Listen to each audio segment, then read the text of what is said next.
Before you finalize that ticket, before you set that roster, you need the edge. Welcome to the 1 hour window that separates the winners from the losers.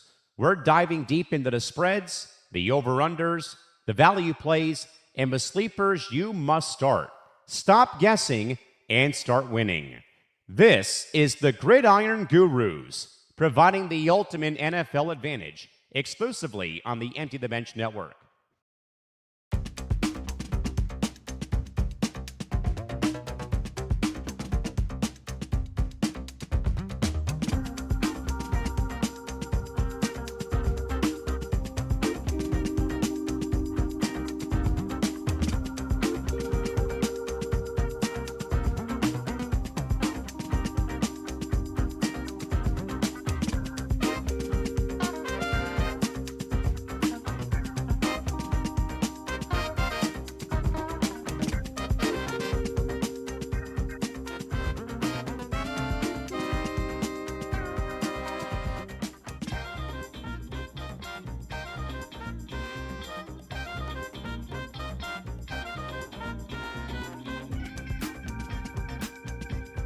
All right, sorry about that, everybody. We're live now. I, of course, forgot to unmute my microphone. Oh, damn. But we've got a bunch of fun topics for you today. We've got 9 things to talk about. But before we get into that, please remember to follow us on YouTube at the ETB Network on YouTube, and follow us on the Football Forecast. Also, but starting off with, it's NFL draft season, and it's technically we're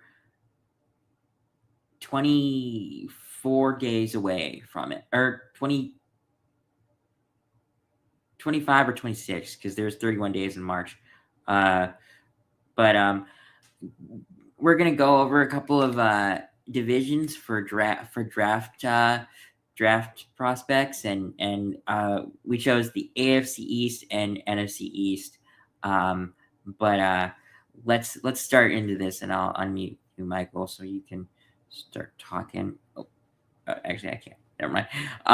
Wait, I thought I was unmuted. Huh. Nope, you weren't. But why don't we get started with this? So the AFC East. The 4 teams that are in that division are the Patriots, Bills, Dolphins, and Jets.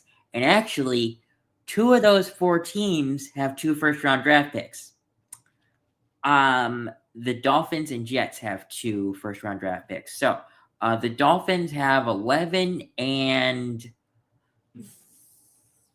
2. Oh, Dolphins? No, I was looking at Jets. Yeah, the Dolphins have 11 and 30. No, not 30. Oh God, 30. So I was. 30, oh wow, wow, I was right. Okay, so, and here's the thing: they do not have any high quality wide receivers anymore. So if I was a betting man, I would say at least one of them is a wide receiver. And preferably, I would assume that would be 11 if a good one is available. Tate, if he falls, I don't think he's going to fall. Somehow, if he does, I don't think he's going to fall. But if he does somehow, the Dolphins better run to the podium. Yeah. Who else? And, the Arizona State. Yeah, Jordan Tyson or something. Yeah. He could be available at 11 for sure. And I don't think that's that bad of an option. Now, with 30, if I was a betting man there, I would say they did just hire Jeff Hafley as their head coach, at the beginning of the offseason. And if I was a betting man, I would say he would like to get some help on, or like the type of player that he wants for his defense. Now, who is that? I don't know. I think they'd probably go edge if I had to.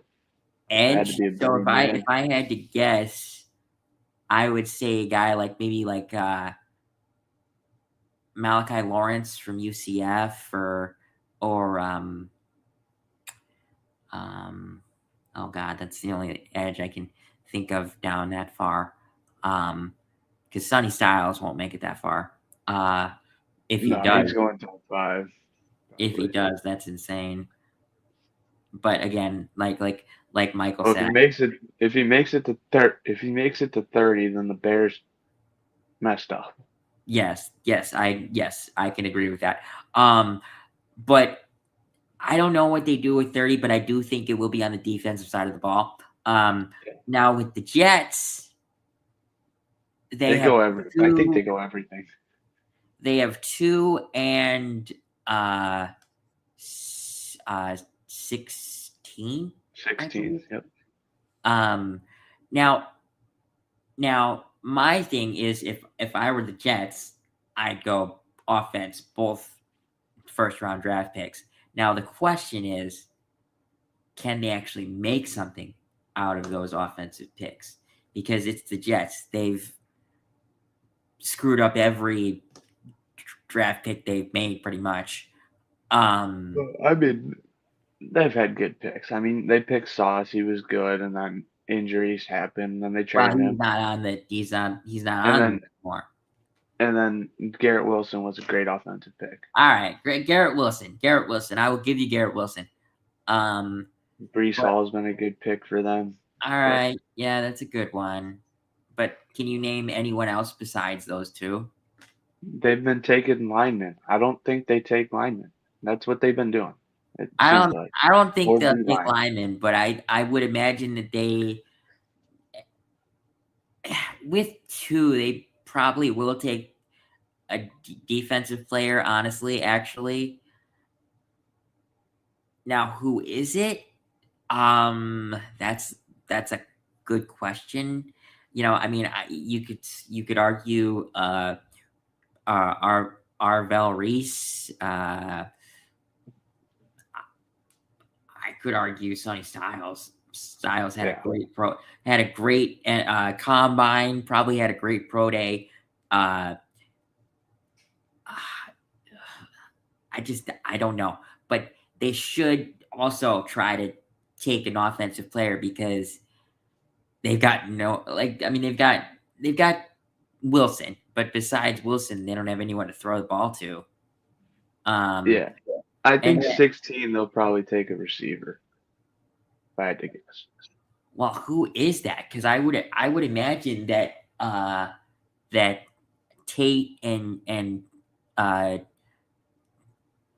Jordan Tyson are gone by then. Yeah, but maybe if one of them falls, maybe they'll pick them. If not, they'll probably go defense again. Or who knows? We got a topic or later in the. Yeah. Ty Simpson. That's true. We'll go into that in a little bit, but like that's the stuff like you never know like where quarterbacks are gonna go. Except if you're 1 and you need a quarterback. Like that's the only time that you know. But moving on from those 2 teams, the Bills and Patriots are also in the AFC East. Now, they are much further down. The Patriots are 31, and the Bills are 26. 26. Right after us. 26. Now, the thing is, the Bills have a new head coach. They have Joe Brady now as their head coach. Now, I say new head coach. He's been with the organization. He's been their offensive coordinator. So really, not really much of a change per se in terms of like being in the building, but the coaching staff is different. I mean, I think they're pretty set at offensive line, I must say. I mean, I think they go defensive line. You traded for DJ Moore, who should be your number one for at least this year. Yeah, and they got good weapons. Like they still have Kincaid and Knox there. Kincaid and Knox. And actually, Knox was given a 3-year extension, which was kind of actually longer than I thought he would get. Yeah. I respect the move. He's a great backup tight end. But yeah, I agree with you. I think they do go offense or defensive line. I think it's just best defensive player available at that pick. I don't think they trade up. I don't think they do anything like that, but it's probably going to be the best. It is the Bills, but it depends. I think it's unless like Caleb Downs falls pretty far and they could trade up like 5 spots to get him or 6 spots to get him, then maybe. That would make sense. They're going to go best defensive player available. That would make sense. And then the Patriots are at 30. And honestly, I think they might go best offensive lineman available. Best O lineman or best D lineman? I think they go line as well. Yeah. And then like second round, I'm thinking they'll go like a wide receiver maybe. Yeah, probably. What's his name? The offensive tackle from the Arizona State actually worked out with Mike Vrabel at his pro day. Like he was doing offensive line like blocking drills with Vrabel pretending to be the linebacker or defensive end or whatever. And it looked very good.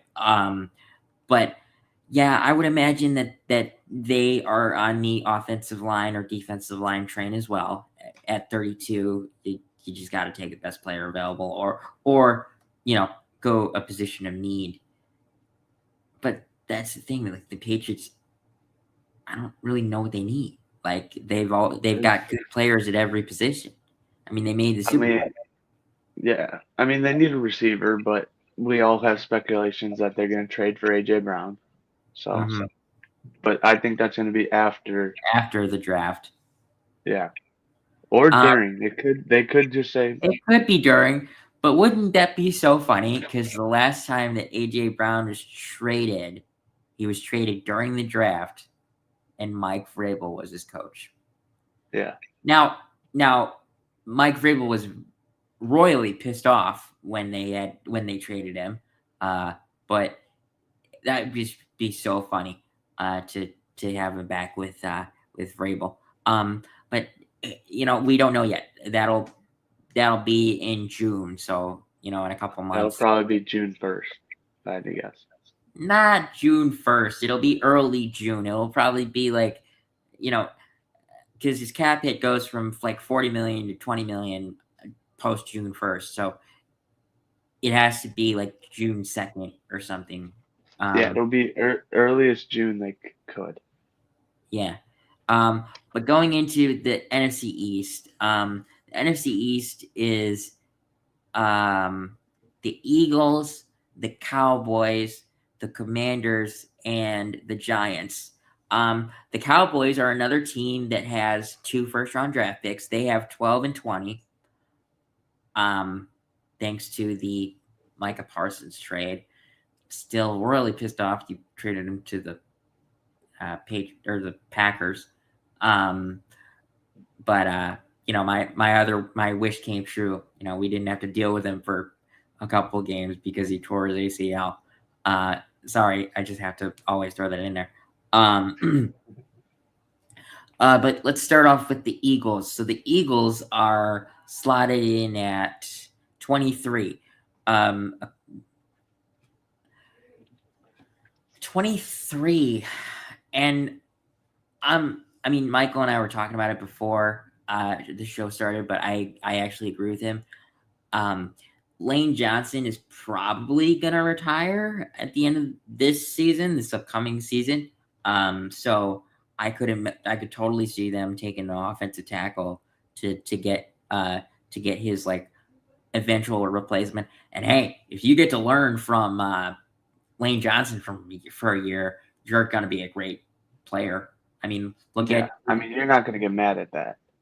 Yeah, and look at Cam Jurgens. He learned from Jason Kelce for I want to say a couple of years, and now he's the second highest paid center because of Tyler Linderbaum's miraculous Superman deal. So I do think that the Eagles will go offensive line in some form. That's what I think. But then I also think they could take a safety too. I could see safety. I could also see edge. But yeah. I mean, you have to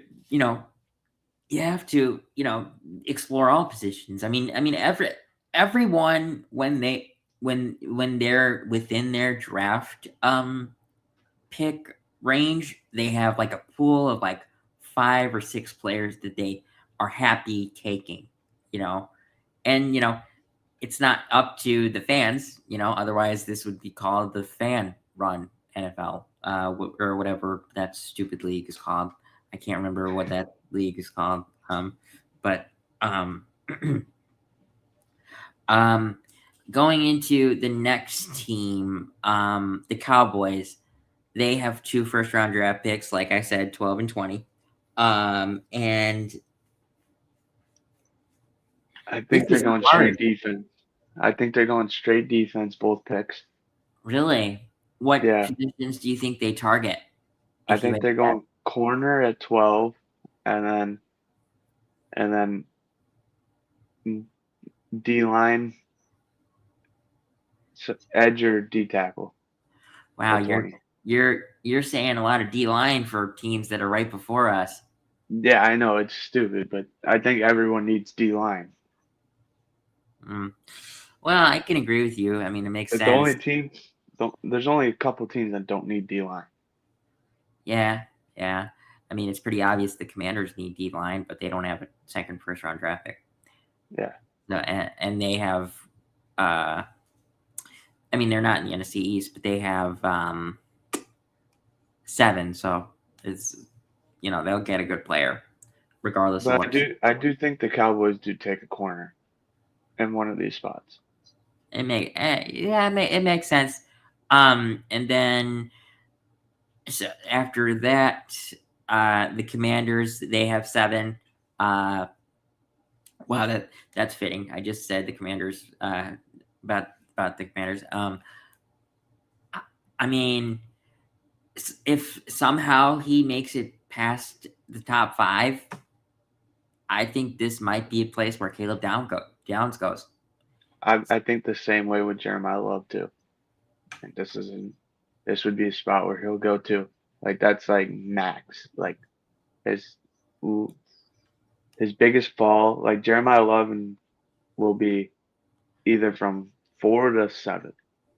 I feel like the best spot. I think he's gonna go 4, but like the best spot for him, honestly, in the top 10 is the Titans or the Saints.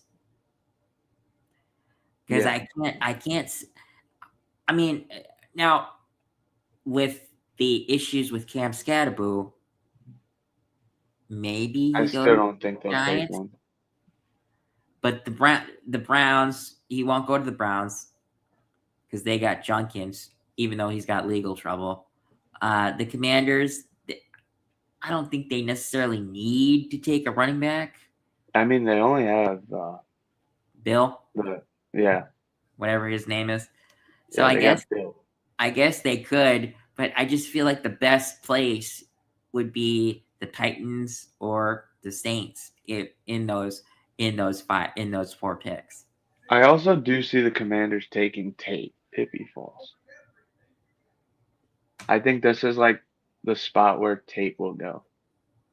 To the Commanders? Yeah. Well, I mean, let's think about it. The Commanders who do they have at wide receiver? Scary Terry. Is that it? They lost Debo. I'm pretty sure. Oh yeah. Is he a free agent still? Yeah, I think he's still a free agent. But yeah, I think this is where Cardinal That might be. goes. Then that might be where Tate goes. Yeah. That would be pretty useful for Jaden Daniels. Yeah. Get a receiver that can grow with him. Not necessarily. I mean, Jaden Daniels is a couple years older, but still, having a young receiver is really, really useful. And then finally, the Eagles. No, Giants. Oh yeah, I'm sorry. The Giants. The Giants. They have 5. Yeah, and if they're smart, they take Caleb Downs. Yeah. I mean, if the Sonny Styles guy falls, I think they'll take him too. I mean, They 5. need a linebacker. Really They don't really need a safety, to be fair. But Caleb Downs is that guy. But John Harbaugh loves Caleb Downs. Yeah, and he loved Kyle Hamilton too. He's got he's come on podcasts and said that he loves Caleb Downs. But yeah, I think Caleb Downs does go here. With Hamilton, the Ravens were picking at like 14. 14 was where Hamilton was drafted?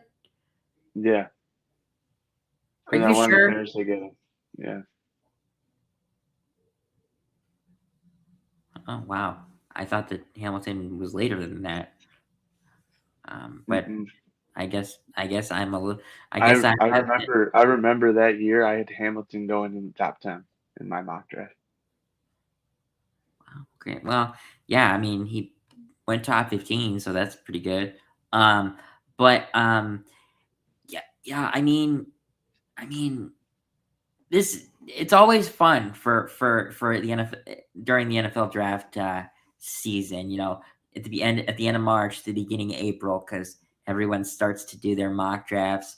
We started doing them last week, which kind of felt like a breath of fresh air, because on our personal podcast last year, when we knew we were out of the playoffs, we started in like November doing it. It was just insane, because like we knew we were so bad that we just were like, let's just get to the fun part of mock drafts and try to figure out who would be good targets. But let's go to the next topic. So, I mean, I didn't know this, but pro days actually go until April 10th. I thought it was like April 1st or like April 5th, maybe, but it's actually April 10th. And upcoming pro days. So March 1st, or oh my God, I keep saying March. April 1st is Indiana, and the one everyone's going to be watching. And I mean, I've played this as a joke more than anything, but like, I mean, since it's April 1st, it's April Fool's Day, and Fernando Mendoza did say that he's throwing at his pro day, but with it being April 1st, is it out of the ordinary for him to pull a fast one and say, "Oh, April Fool's joke, I'm not throwing today"? It's not. That'd be something. It's not going to happen, but it's not out of the ordinary. It's April Fool's Day, so it's not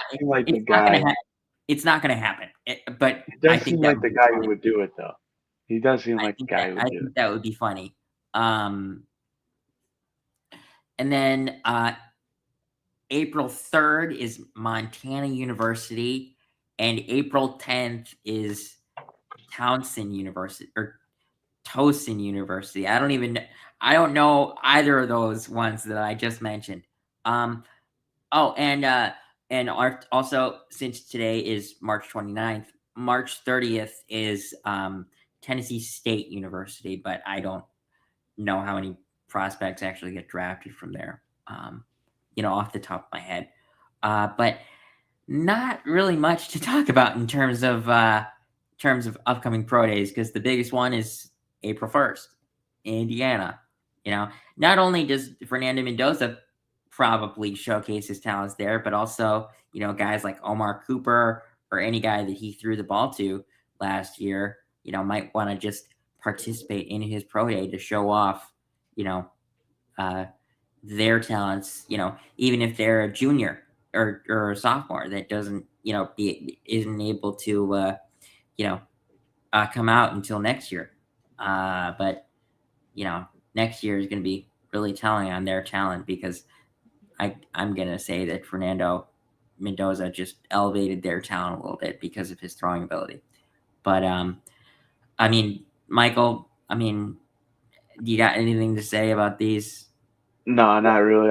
I'm just looking forward to Mendoza. That's about it. Yeah, I'll probably throw it on, if I have the time, throughout the day to watch a little bit of it. But if I had to guess, it'd be very early in the day, and I don't really have a lot of time in the morning because I'm at school. But oh my God, the next topic is something that I never thought I would talk about, but I saw the tweet about it, and it's interesting. So Tom Brady considered coming back, and for everyone that doesn't know, they had a flag football tournament like a couple days ago, and Tom Brady looked like he could be in his early 40s, maybe mid 30s throwing the ball. It looks like he hasn't lost his step, and he explored coming back, but the NFL doesn't want that. And I kind of want Caleb to win a ring. I kind of understand why they don't want that, because first of all, he's an owner or a minority owner for an NFL team. First of all, if he came back, I think his broadcasting contract would be thrown out the window. Although I think there are better announcers than Tom Brady. I'm sorry for people that have. Hey, he likes the Bears. All right. I love it when he praises Caleb, but when he doesn't call a Bears game, I am like, come on. I think I could do a better job than that, but I've also never been in front of him and in front of 40,000 people to talking about football. It's just like the 98 that are in here. But he's also what, 48? Yeah. There's only one person that I know that came back at that age. Not 40. No, it wasn't 48, but it was like in his mid 40s, and that was Brett Favre. And he played. Philip did it. Okay, Philip did it. Yeah. For like 3 weeks. But I'm talking Brady about Brady was older playing than Philip came back when he retired. Yeah, that's true. And I think he's done it. He's done enough. I don't understand why he thinks he needs to come back. Trust me, I have a love for the game too, but at a certain age, I'd just be like, I've done everything I can. So, this next topic is kind of. I do want to say something on this Brady thing, though. Yeah, go ahead. What you got to say? In the flag football game, Odell also looked insane. That's true. But I don't think he's NFL ready anymore. And that's the same with Brady. I don't think Brady can play. I think he could still play in the NFL, don't get me wrong. Mm-hmm. But I don't think he's going to be like all that. And that's the same with Odell. Like, Odell probably could still play in the NFL, but Odell's peaked. Watch him get a contract, and then he's not going to make the 53-man roster. I have a feeling that's what's going to happen. Honestly, I don't even think he gets a contract. I just have a weird feeling that he's going to get one. You can't base his NFL talent on a flag football game because there's no tackling in NFL in flag football. Trust me, I've actually played flag football at my old park down the street from my house, and I have to little bit brag here. That was the one place I scored a touchdown, and it was a passing. I actually caught it, and my chest was on fire for 20 minutes, but it was awesome because I can't play football, but I've managed it. Michael knows this, but my one wish was to actually get on the field in a high school football game and be like the kid with Down syndrome or something and score a touchdown, but my coach couldn't get it done. He tried, but couldn't do it. But that's a little off topic. Sorry, but had to brag about that for a little bit. Then this next topic is a weird one. Tom Brady is apparently negotiating with the WWE. What are you negotiating about? I would love to know. He calls the WWE cute and has apparent beef with Logan Paul. I feel like everybody has beef with Logan Paul. Logan Paul is a weirdo. I want to use another word. Logan Paul's smart. He knows what he's doing. He knows how to get under people's skin, and then he makes a shit ton of money. That's what he does. So he's a bitch, is what you're saying. Basically. But he's smart. Why is Tom Brady negotiating with the WWE? What I have to look this up. I didn't. So I know a little bit into this. So Logan Paul on his podcast said he can box any NFL. And he will win. He'd put $1 million or whatever, $1 million on the line to box any NFL player. And that's why Brady got into it, because they had like a stage. I think it was like Logan Paul, Brady, Kevin Hart, like all of them on a stage, and then Logan Paul and Brady were just going back. Oh, what did they say? And it's like all that, and then basically that's how Brady got into negotiating with the WWE. I don't know what he's negotiating about still, but that's all I know. Okay. Well, it all started from Logan Paul saying he could beat any NFL player. That clears it up a little bit for me. But like Tom Brady boxing, I don't really know if I want to. It wouldn't be. Well, it wasn't really like Logan Paul saying like quarterbacks. It was more Logan Paul saying he could beat Myles Garrett. Okay, no way. Players like that. Screw that. Players like that who don't know how to. Yeah, first of all, I'm just going to come out and say this. Myles Garrett is like the Grim Reaper. Like you get in the ring with him, you want to run away. Like the minute the bell rings. I box for fun, for workouts, but I'd never want to get in the ring with Myles Garrett. And also, I think he would literally. I feel like he could just like graze me and knock me out. Have you seen that guy when he's flexing his muscles? Jesus Christ, yeah. It's insane. He's huge. I'm not even in the NFL or any, and I'm scared of Myles Garrett. Have you ever seen like those this or that type of things where it says have like a snail chase you for 2 years and or try to avoid a sack by Ray Lewis or something. I'd take the snail all day because I could just hide in my house.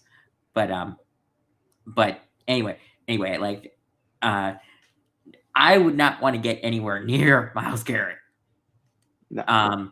But going into the next topic, unless you have anything else to say, Michael, do you have anything else to say? That was basically it. Ty Simpson says that he's absolutely a first-round draft pick. There's one team and one team only that I could see taking him in the first round, and that's the Jets. And I would really love it.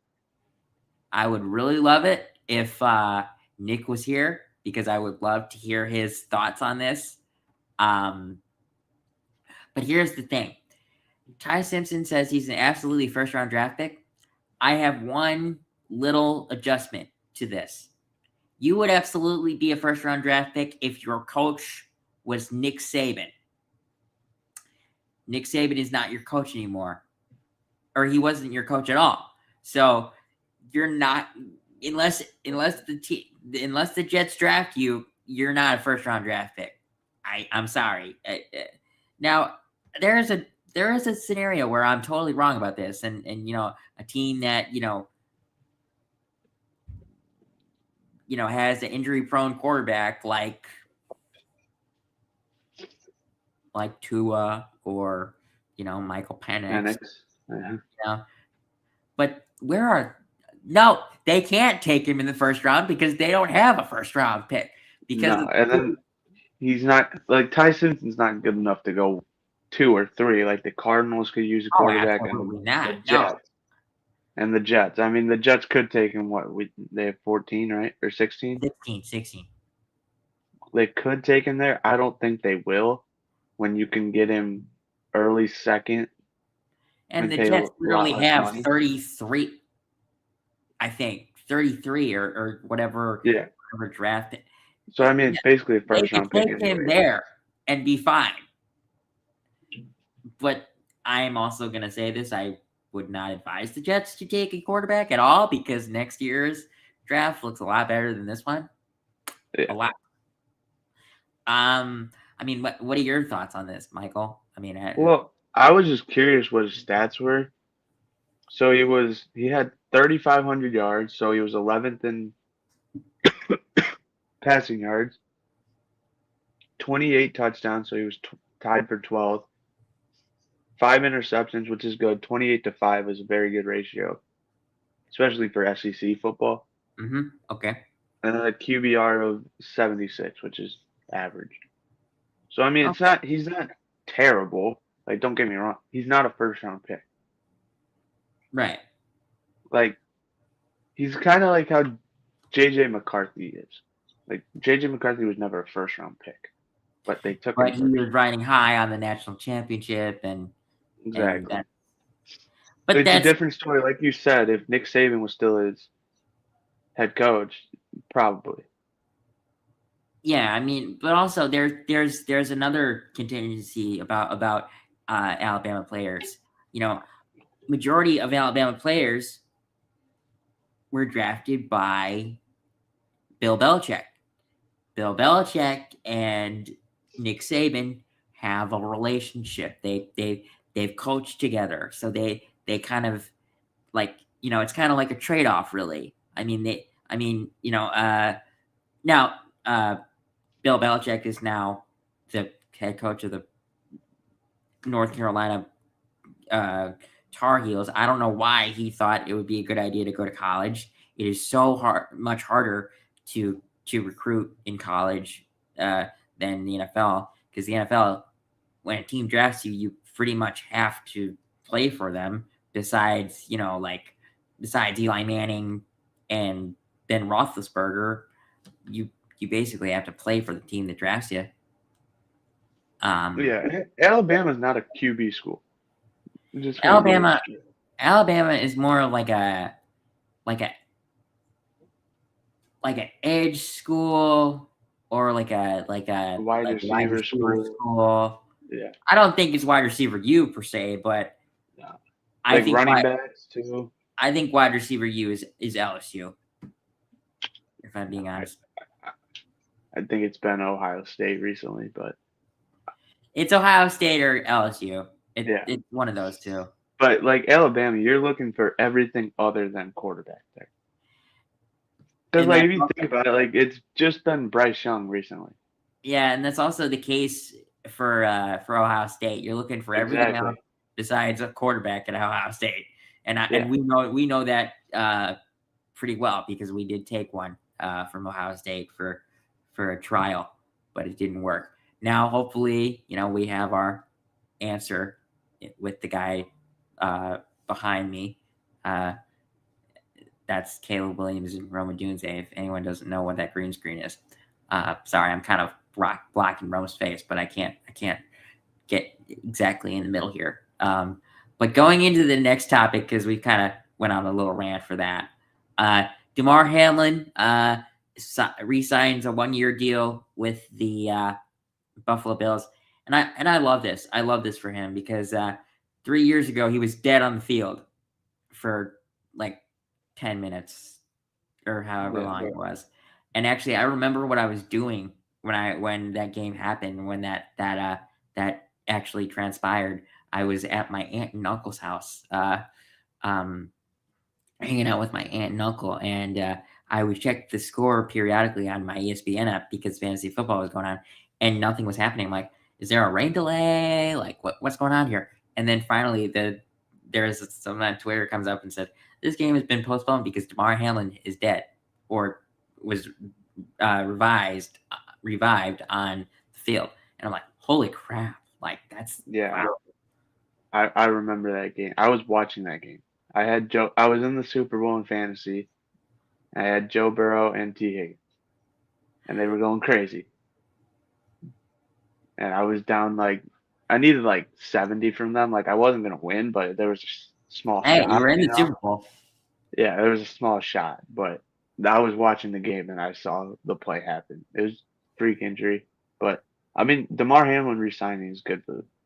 It's good, but how much has he contributed after that? I mean, he's the backup safety. Yeah. But he's gonna play a little bit. If I get paid $3 million to sit on the bench, I'd take my $3 million. That's why I'd say I would love to be a long snapper in the NFL. That's the best position possible. My dad when every once in a while he says, if he could go back in time and learn how to kick a football, if he could be a kicker and literally go on the field for 4 or 5 times a game and get paid millions of dollars to do it, that would be one of the best jobs for him. And it's so funny because that would be awesome too, because kickers don't really get hurt unless you pull your hamstring.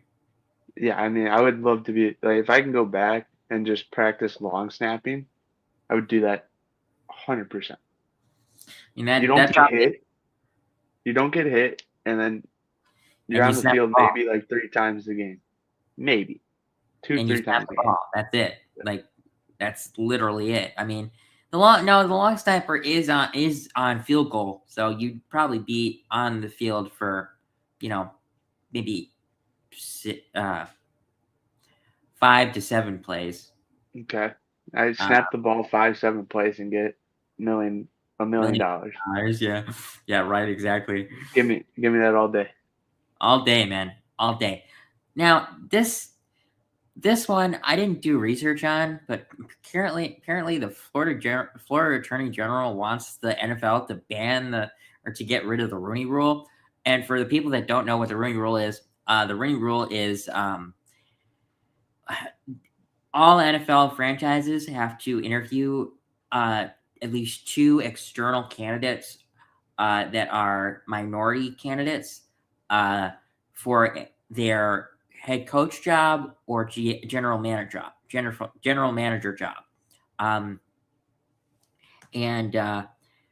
For example, when the Patriots fired Gerard Mayo, not last year, but 2 years ago, everyone knew that they were going to go after Mike Vrabel, and I actually knew that that's who they were going to hire without even doing research, because Robert Kraft loves former players as coaching options. So they brought in Byron Leftwich and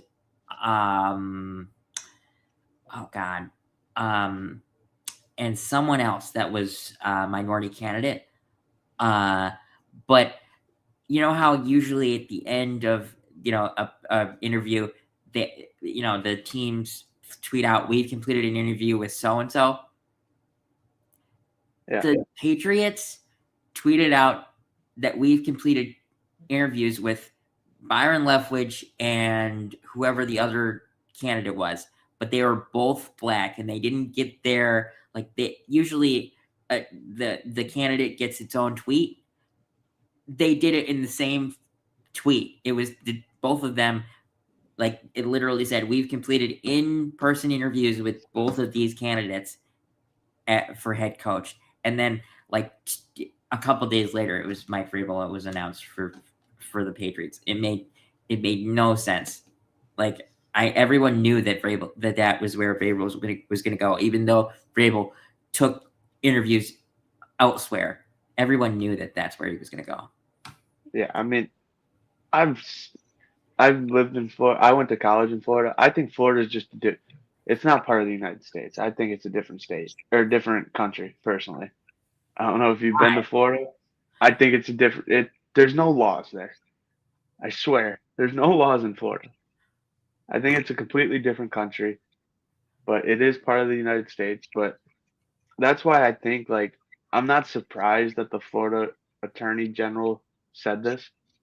But it's just he's an idiot. He's an idiot. That makes it was put in. That's how the world is now. It's gonna stay that way.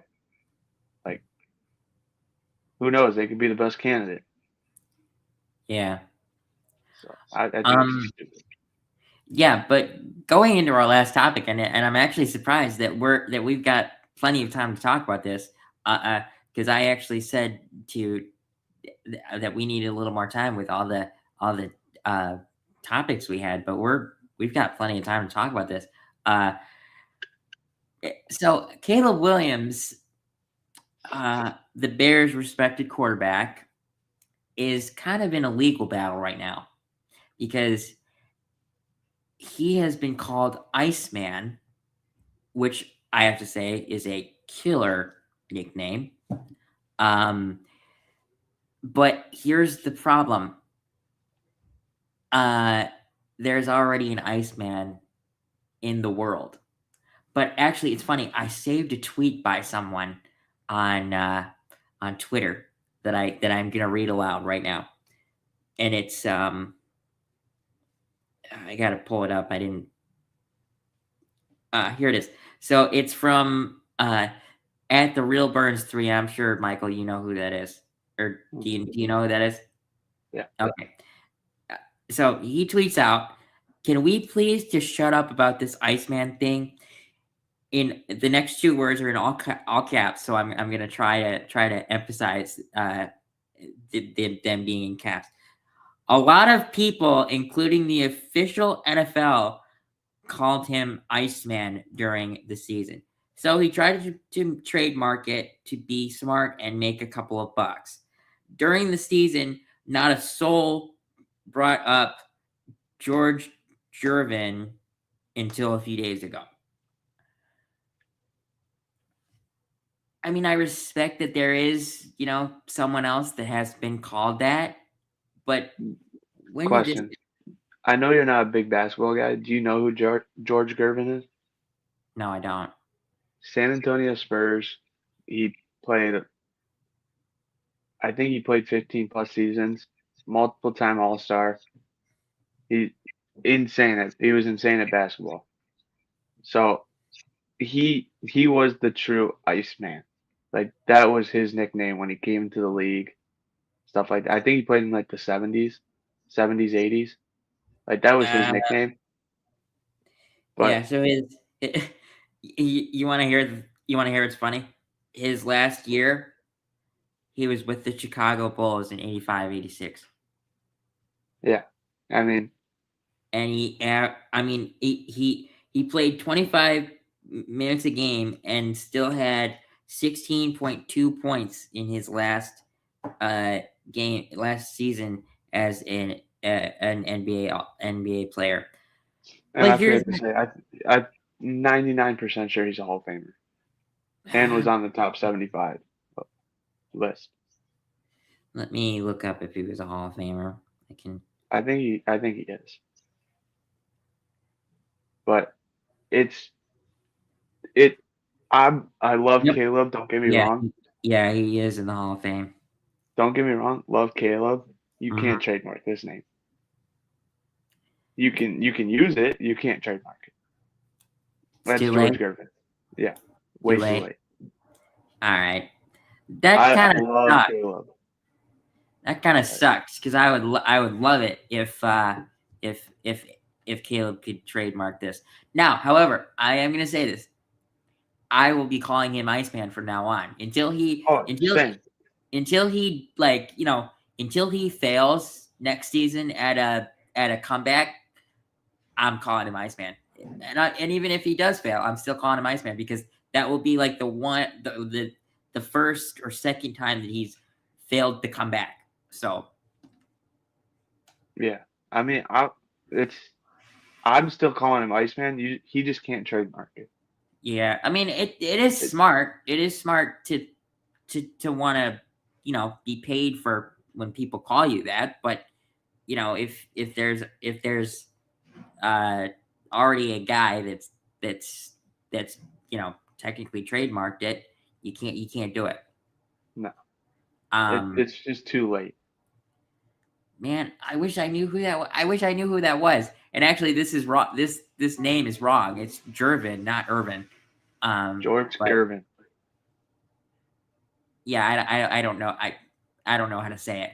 But I mean, like, that's too bad. Like, oh man, that sucks. But Iceman is Caleb Williams' nickname. I mean, I really wonder because if you guys don't know, Caleb Williams has nicknames for every one of his offensive linemen. Last year, his nicknames for his offensive linemen were Wolverine, Doctor Strange, Red Hulk, Hulk, and Bucky. And in terms of who was called that, so Wolverine was Ozzy Trapillo, and I think that's because of his height, or his build, something like that, because he was super big. Doctor Strange was Joe Tooney because technically Joe Tooney could be a doctor. He is super smart. Hulk was Drew Dahlman, which still hurts. Red Hulk was Jonah Jackson, and Bucky was Darnell Wright. And the reason that Darnell Wright was called Bucky was because he wore a brace on his arm that made it like that. It didn't make it look silver, but but I mean, Bucky's arm is not his regular arm, so but I really wonder what is Caleb gonna call Garrett Bradbury, because I don't think you can just give him the Hulk nickname. I think he has to earn it. Huh. So, and for reference, everybody, Caleb Williams refers to his offensive linemen as the Avengers. So that's why all of the nicknames were Avenger based. Maybe he doesn't get hurt and they call him Iron Man. I don't know. Trying to think of all the Marvel characters. Big ones. I mean, I'm gonna throw one out there. War Machine. I mean, because Garrett Bradbury has been in multiple places, and wars take place in multiple places. Makes sense. That makes sense. So you heard it here first. If I get a tweet that says Caleb Williams calls Garrett Bradbury War Machine, I'm gonna take credit for that. I can't take credit for it, but that would be funny. Maybe you watched this and he heard it from you. I don't. Yeah, I don't think Caleb Williams has time for podcasts like this. He's watching game film. But I mean, we got permission to go over, but I don't really know. I mean, do you have anything else to talk? I mean, we've still got 5 minutes, but like, I mean, is there anything that we could stretch out for the next 5 minutes? Ah, man, I have no idea.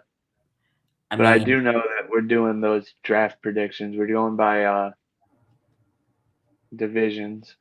So next week will be the North, both North teams. Yep, that'll be fun. And so that one might be a little longer. That'll include our team. That'll include our team and our division. Yes, and that's gonna be a fun one because I mean, you know, the Bears need a lot on defense, but need, you know, a couple pieces on offense, and the Vikings technically need everything. The Packers, they probably need. They need a wide receiver. They need the Lions. linebackers. Jeez. They need a lot. The Packers got depleted at the linebacker position because of the Raiders. The Raiders took like 2 or 3 people from them. But I mean, yeah, I hate to end this early, but even though we're at the hour, we still technically have 5 minutes, but I think we're at the best at everything that we can do, because we got permission to go over, but I can't. But we didn't, you know, go super long for every topic, so I guess we didn't need the extra time. I kind of regret asking for the extra time, but I think we're good, man. I think we're good with all these topics, and we'll see you guys next week. That may be on a Saturday because I am coming back to school because I gotta go home for Easter. But we gotta talk. I gotta talk to the network about that so we can hammer it out. But I'm sure we can hammer something out. But I hope you guys enjoyed, and we will see you next week. Bye.